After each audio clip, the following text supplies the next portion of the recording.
এক্সফোর্সেস অ্যাসোসিয়েশনের প্রতিনিধি দলের সঙ্গে প্রধানমন্ত্রীর প্রতিরক্ষা উপদেষ্টার সাক্ষাৎ। সশস্ত্র বাহিনীর অবসরপ্রাপ্ত সদস্যদের বিভিন্ন কল্যাণমূলক দাবি ও সমস্যা নিয়ে এক্সফোর্সেস অ্যাসোসিয়েশনের একটি প্রতিনিধি দল প্রধানমন্ত্রীর প্রতিরক্ষা উপদেষ্টা brigadier general doctor AKM Shamsul Islam of এর সঙ্গে সাক্ষাৎ করেন।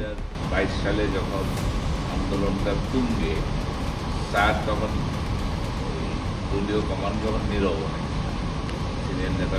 সাক্ষাৎকালে প্রতিনিধি দল অবসরপ্রাপ্ত সশস্ত্র বাহিনীর সদস্য ও তাদের পরিবারের কল্যাণে নিম্নোক্ত দাবিসমূহ উপস্থাপন করেন। আপনারা ইউনিফর্ম খুলেছেন, কিন্তু দেশের দায়িত্ব যেটা নিয়েছেন সে দায়িত্বে বাধা এখনো কমে নাই। আমরা সশস্ত্র বাহিনীর সকল অবসরপ্রাপ্ত সদস্যদেরকে অনুরোধ করব, আপনারা একসাথে একই কাতারে থাকুন। দেশ গঠনে দেশের আপনারা রিজার্ভ ফোর্স।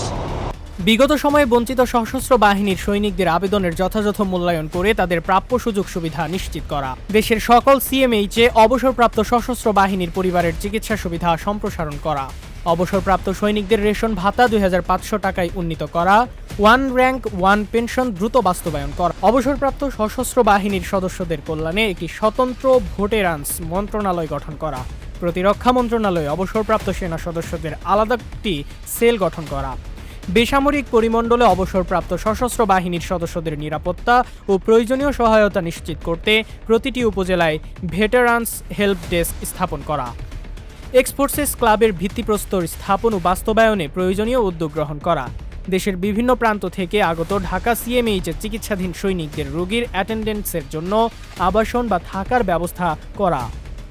বা থাকার সুব্যবস্থা করা। এছাড়াও অবসরপ্রাপ্ত সশস্ত্র বাহিনীর সদস্যদের সার্বিক কল্যাণে সরকারের সুদৃষ্টি ও কার্যকর উদ্যোগ কামনা করে প্রতিনিধি দলের সদস্যরা।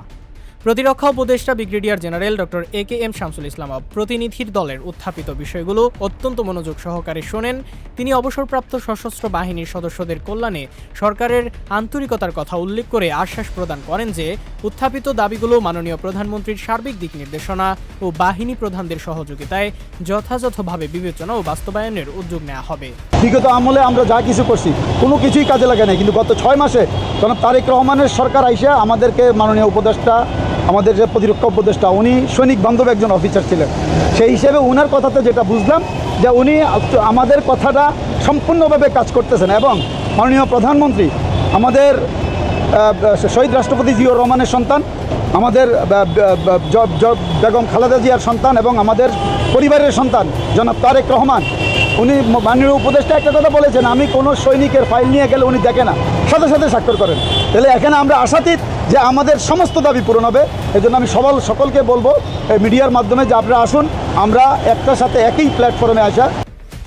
সাক্ষাৎকালে এক্সফোর্সেস অ্যাসোসিয়েশনের প্রেসিডেন্ট লেফটেন্যান্ট সাইফুল্লাহ খান সাইফ অব, vice president sergeant Mushfiqur Rahim Roni, joint secretary petty officer Zahidul Islam অব, joint secretary sergeant Mezbaur Rahman অব, sergeant Humayun, warrant officer Bashar, সৈনিক Alal, sergeant Tajul, lance corporal Alal এবং অ্যাসোসিয়েশনের উপদেষ্টা brigadier general doctor Shamsul Haque ও ফ্লাইট লেফটেন্যান্ট হারুন অব উপস্থিত ছিলেন। এক্সফোর্সেস অ্যাসোসিয়েশন আশা প্রকাশ করে সরকারের ইতিবাচক উদ্যোগ এবং সংশ্লিষ্ট কর্তৃপক্ষের সমন্বিত প্রচেষ্টায় অবসরপ্রাপ্ত সশস্ত্র বাহিনীর সদস্যদের দীর্ঘদিনের বিভিন্ন সমস্যা এবং দাবি পর্যায়ক্রমে সমাধান করা হবে। আন্তর্জাতিক ডেস্ক, কুমিল্লা ক্রাইম বার্তা।